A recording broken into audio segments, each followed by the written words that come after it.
সকালে ঘুম থেকে উঠে দেখছি বন্ধুরা বৃষ্টি আর তোমরা তো জানোই আমাদের এখানে বৃষ্টি হয়ে পুরো হাঁটু অবধি জল জমে যায়। তো মা বললো বাজার যাওয়ার দরকার নেই, কিছু কেনারও দরকার নেই, ঘরে যা আছে তাই খা।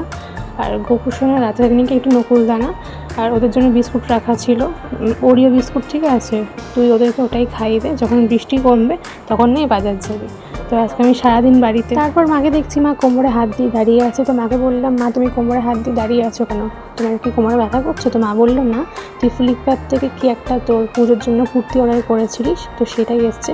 তো বন্ধুরা ফ্লিপকার্ট থেকে আমি দুর্গা পুজোতে একটা এক্সেল কুর্তি অর্ডার করেছিলাম, ঠিক আছে।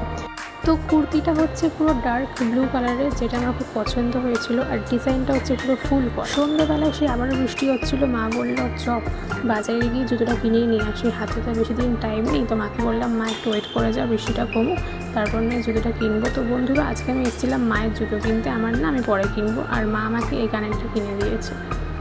এবং অতি অবশ্যই তোমরা কমেন্টে জানিও যে এই কানেরটা কেমন হয়েছে না হয়েছে। তো চলো আজকে এখানে ভিডিওটাকে শেষ করছি, ভিডিওটাকে বেশি বড় করব না। তোমরা যদি আমার ইউটিউব চ্যানেলে আরও ছোটো ছোটো মিনি ব্লগস ভিডিও দেখতে চাও, অতি অবশ্যই আমার ইউটিউব চ্যানেলটি সাবস্ক্রাইব করে দিও।